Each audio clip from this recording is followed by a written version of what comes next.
साधु कबीर की वाणी है कि गुरु से कर ले मेल गवारा, क्या सोचत बारंबार। सजनों, जब तक गुरु से आपका मेल नहीं होगा, स्नेह नहीं होगा, तब तक आपका आगे का रास्ता नहीं मिलेगा। और आगे का रास्ता आपको पाने के लिए आपको गुरु से स्नेह करना होगा, गुरु से मेल करना होगा, गुरु से प्रेम करना होगा। साहब का वाणी है कि प्रेम न बारी उपजे, प्रेम न हाट बिकाए, अब बिना प्रेम के मानवा बांधे जमपुर जाए। सज्जनों, ये प्रेम क्या है? प्रेम सागर में पढ़िए, आपको सारा वृत्तांत, सारा पता आपको प्रेम का विषय में मालूम पड़ जाएगा। इसलिए प्रेम को बहुत लोग जान नहीं पाए कि प्रेम है क्या। आजकल लोग कहते हैं कि लड़का से लड़की का प्रेम हो गई, और इसी को प्रेम कह रहे हैं। ये प्रेम नहीं है जो लड़का लड़की प्रेम करके शादी कर लेते हैं, भाग जाते हैं, माता पिता का पगड़ी पर दाग लगाते हैं। इनको प्रेम नहीं कहते हैं, इनको प्यार कहते हैं। और प्यार करने में आपको हथकड़ी लगता है, जेल भोगना पड़ेगा और संसार के डंडा खाना पड़ेगा, लोगों का बददुआएं सुननी पड़ेगी। लेकिन जब प्रेम कीजिएगा तो प्रेम जो है आपको बंधन से छुड़ाने का काम करता है। प्रेम बंधन का काटने का काम करता है प्रेम। इसलिए प्रेम प्याला मीरा ने पिया था। प्रेम प्याला किसने पिया था? मीरा ने पिया था। हम लोग गुरुजनों के मुखार बिन से सुनते हैं कि मीरा जहर का प्याला पी गई। जहर भी पीने के बाद भी मीरा को तनिक भी शरीर के अंदर असर नहीं हुई जहर की। उन्हें कहते हैं प्रेम। वह प्रेम किए थे रविदास जी से और गिरधर से। या प्रेम में उन्हें चावसी दिया गया। ये प्रेम में उन्हें लोग प्रशंसा किए, मीरा के परिवार के लोग। अंत में मीरा को बहुत बड़ा भक्तिनी साबित कर दिए। उसने प्रेम किया था, प्यार नहीं।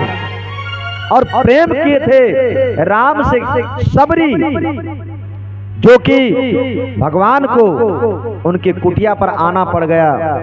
और भगवान ने वह सबरी से कहा कि आप मांगो, क्या मांगती हो, मैं देने के लिए आया हूं। तूने बहुत दिनों से हमारे इंतजार कर रहे थे, इसलिए मैं अपने अंदर में मन मंदिर में तुम्हें हमारी आराधना जो कर रहे थे, वह आराधना का फल आज मैं देने के लिए तुम्हें आया हूं। सबरी, मांगो, तुम क्या मांगती हो। तो सबरी ने उनका वेशभूषा देखा। सबरी ने सुना था कि राजा राम है, राजा रामचंद्र भगवान है। वह जो है बहुत बड़े राजा, बहुत बड़े महाराज हैं और बहुत बड़ा राज का वह सम्राट है। लेकिन उसे देखा गिरवा बस्तर में, बिल्कुल सबरी के तरह। वह भी जो है बनवासी भेष में। तो वह बनवासी भेष में देख करके तो सबरी ने पूछते हैं कि आप राम हो,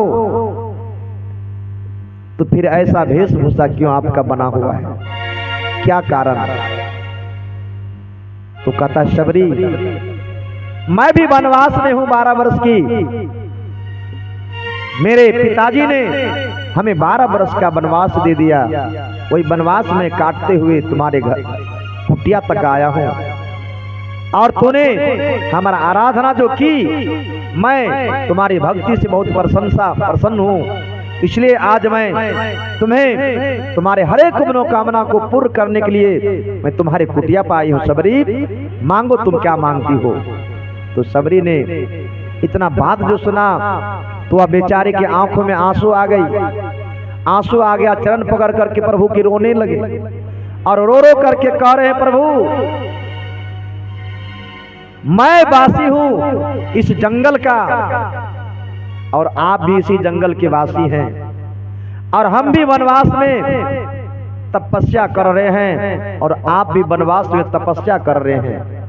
आप भी एक फकीर के तरह जीवन बिता रहे हैं और मैं भी एक फकीर के तरह अपना जीवन को बिता रही हूं और आप भी जंगल में भटक रहे हैं, दर दर के ठोकरे खा रहे हैं और मैं भी इस जंगल में भटक रही हूं, दर दर के ठोकरे खा रही हूं। अगर मैं एक वनवासी से कुछ अगर मांग लेती हूं तो कितनी बड़ी दुख की बात है। एक वनवासी कुछ दूसरे वनवासी से कुछ मांग ले, ये कितनी बड़ी दुख की बात है। इसलिए प्रभु आप भी वनवासी और मैं भी वनवासी, एक वनवासी दूसरे वनवासी से क्या मांग सकता है। इसलिए क्षमा कीजिए, मैं आपसे कुछ मांग नहीं कर सकती हूँ। तो कहता, सबरी आखिर तुम्हारी कोई इच्छा तो होगी, इतने दिन से तूने भगवान का भक्ति की, हमारा आराधना की और मेरे नाम का जो है जाप करते रही, तो तुम्हारे मन में तो कुछ होगी। तो कहता है, प्रभु मेरा मन में एक ही लालसा है, मैं जाति अधम जाति की नारी हूं और हमारे जैसे कितने हमारे जो बिरादर हैं, हमारे जो जात के कुल के लोग हैं, आज तक उन्हें कोई पूछ नहीं है, उन्हें कोई मानते नहीं हैं, उनको कोई सम्मान नहीं करते हैं, उनका कोई वैल्यू नहीं देते हैं। जहां मन तहां उन्हें मार देते हैं, जहां मन तहां उनको जो है उठा के भेज दिया जाता है। और मैं यह चाहती हूं प्रभु कि मेरा